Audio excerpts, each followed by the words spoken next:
What's up guys? Nandito nga tayo ngayon sa Victory Liner dito sa Pasay Terminal. So pupunta tayo ng Pampanga, La Union, Baguio, Tarlac. Lilibutin natin yung buong norte. Joke lang. Hindi, may pipikapin tayong item dito.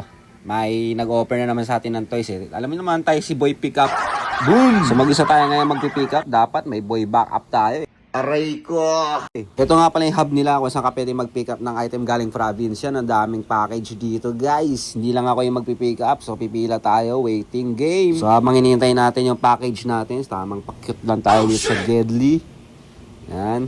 Sobrang sulit guys magpadala dito sa Victory Liner ng package. Kahit yung mga malalaking box, sobrang mura lang ng rate nila guys. Mura lang talaga. So ito na yung item natin. Ina-assist tayo ni Kuya Manong. Salamat boss, idol.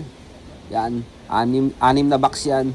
So yung 6 na box na malaki na yan, ang nagastos lang sa shipping fee yan is 1,000 pesos. Galing to Gigaraw pa yan mga idol. 1,000 pesos. Ang dami. Yan o.